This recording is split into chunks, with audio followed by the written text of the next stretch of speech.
Hi everyone, I am going to be talking about my culture identity. My name is Miranda, and we're going to be going over identity, upbringing, digital age, and kind of how that all ties in to who I am. So I am biracial. I am Black, white, Mexican, and Puerto Rican. My mom is white and Mexican, and my birth father is Black and Puerto Rican. And I am a female. I am middle class. I even grew up in, I would say we were lower middle class when I was up until about high school. And then my parents were more so in the traditional sense of middle class, kind of standard, your everyday, household.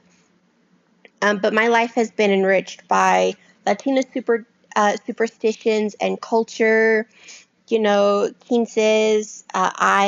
For example, I call it a Sweet 16 era, but I mixed a Sweet 16 and a quince because my parents, of course, weren't, able to throw both for me. So I kind of had combined both cultures, my American roots with my dad's side and my, Latina roots on my mom's side into kind of a nice fusion of both. So I had some Latina and quince like traditions, where you have dances with everybody, and then more of the Sweet 16 where it was also a lot of friends and stuff hanging out. One of the things that's kind of pertinent to the Latina culture that I've partaken in is when I first lived in my very first apartment with one of my friends at the time. She was also Hispanic. It was kind of haunted, I'm not going to lie. So she definitely thought she had heard somebody call my name. Apologies. She thought she had heard somebody call my name, but she was, she was alone, so nobody was there with her. I was still at work at the time, and I hadn't come back home. And it wasn't until I had driven up to the apartment I saw her sitting in her car, and she had said that she had heard a voice clearly ask for me, which freaked us both out. And both of us being, of Latin culture, we decided to do an egg cleanse. If you're not familiar with an egg cleanse, it's a pretty standard Latin tradition where you will take an egg and you will go kind of over your head, your chest, your shoulders, and a prayer or a prayer or two will be said. And after the prayer is said and the egg's gone over you, you say a little chant and then you crack the egg over. Traditionally, it's a cup or a bowl so that you can tell what the color of the egg is on the inside. And if the egg is black, that means, whatever bad, negative stuff was attached to you was in fact attached to you, but now it's transferred into the egg and it's no longer on you. Or if you crack the egg and it's now, let's say it's clean and clear, or, yellow, I guess is just the normal, that means nothing was attached to you and you're okay. So that was kind of something that we had did. And even going back with my American roots with my dad, my mom didn't grow up this way because my grandma's one of 16. They are migrant workers, but she grew up not having family have dinner together or not everybody always being home, whereas my dad's like, no, that is a standard and that is something that we're going to implement in our household. So we always had dinner together as a family at the table. Every night we would all go in a circle and talk about our day or whatever's on our mind or just ask questions. And we would all just kind of talk as a family. And that's something that I still carry even though I live alone, I still call somebody while I'm making dinner or even while I'm eating dinner just to kind of have that commodity. Because that's, again, something my dad instilled in me. And again, growing up Black in America, I would say it took me a long time to, one, identify as being Black because I was always told, certain things. And I was very aware that I did not look like my siblings. For example, my stepsister, who is only ever called my sister, my half-brother, who's only ever been my brother, they're both white presenting. So even my dad, that's technically my stepdad, but he's been around since I was 2, so that's my dad. Even my mom looks more white presenting than she does Latina. So I always felt like I was the odd one out. And even before, I started kindergarten, my last name was my mom's maiden name, which was Bennett, and the rest of my family was Rose, which is my dad's family's last name. It wasn't until right before I started kindergarten that my dad legally adopted me. I had my last name changed, and that's the name that I learned how to spell in school. So I personally have only ever gone by Miranda Rose. However, there was a part in time where I was like, oh my God, I'm the odd one out. I'm standing out. I don't belong with a lot of these people. And one of the things that I did kind of to do some research, even at a young age, was I first learned about Ruby Bridges, and I would do almost every report humanly possible that my teachers would allow me to do on Ruby, because I acknowledged from an early age, even at first grade, that without her sacrifice being the first Black girl to go to an all-white school, I probably, one, wouldn't exist, or the school that I have would be vastly different without her sacrifice. So I always related to her story, because even when I was in grade school, I was one of the few Black girls in my school. There wasn't too many of us.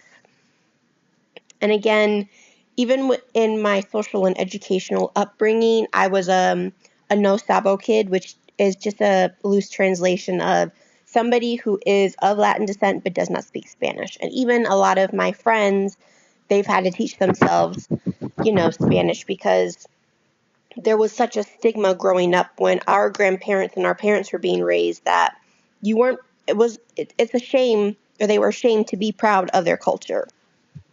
Whereas my generation, I would say, has vastly kind of flipped that narrative on its head and always been very proud of our culture, and kind of fought for our grandparents and our parents to be proud of it as well. And, oh, I apologize.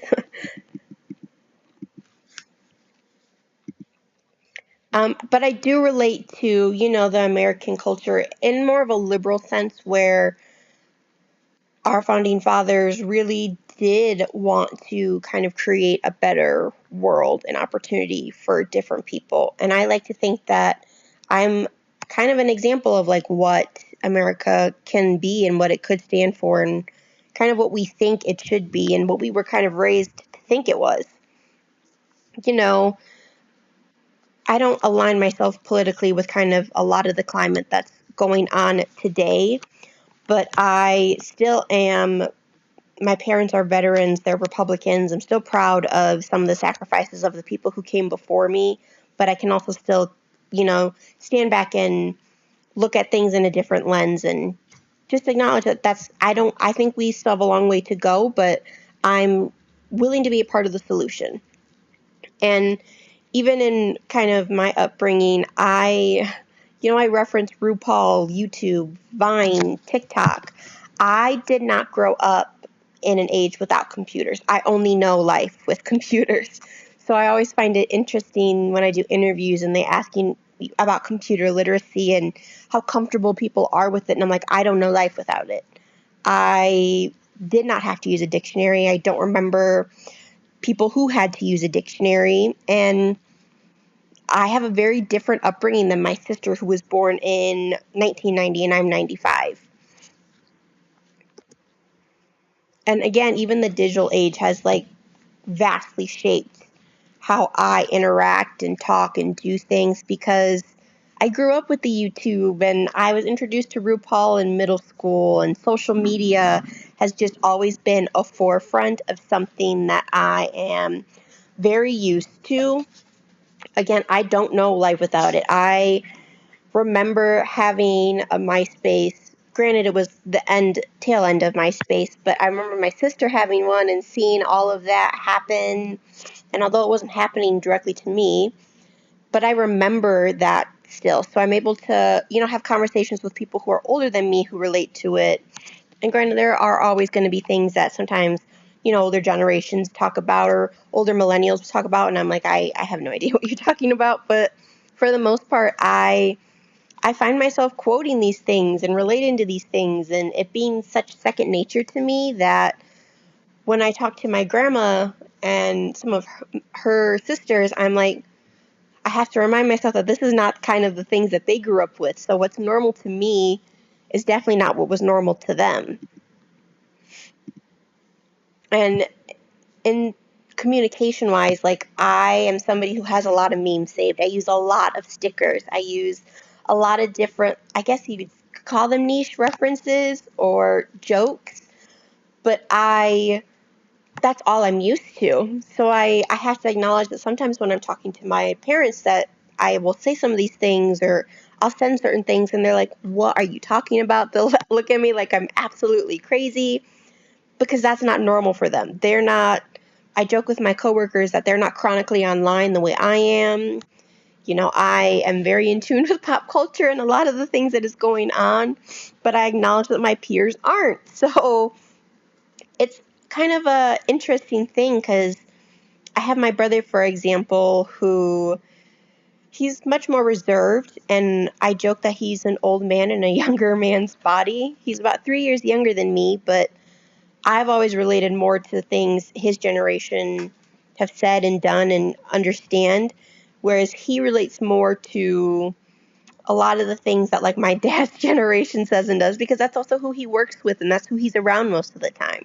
So it's interesting to see how even though your upbringing can shape things, also who you're around every day on a day-to-day basis vastly changes how you interact with people and what you see. So again, like I could send my brother certain memes and sometimes he doesn't even respond because he doesn't fully understand what's going on. And even if I send it to my sister, because, you know, we have sibling group chats, we have family group chats, not all my family understands everything because they aren't, again, it's different cultures and who they surround themselves with. And me being one of the biracial presenting people in my family and truly one of the only biracial people other than my mom and my brother doesn't identify as Mexican, he just identifies as white because that's how the world sees him. My mom doesn't fully identify as Mexican, she just identifies as white. That's how the world sees her. She still has a very hard time accepting her Latina roots. Whereas I've always been very proud and embraced my grandma's heritage, and I've always been very proud of it. And I'm working very hard on my end so I can learn Spanish and speak it with my grandma. And to conclude, because I know I've probably taken up a lot of your time, but I think I'm just a good example of what makes this country so great, coming from such a melting pot and so many different cultures where different languages are spoken. And I have always been very proud of what I've come from, especially as I've gotten older. I probably didn't appreciate it as much as when I was younger, but I can say now that I'm older, I definitely appreciate it.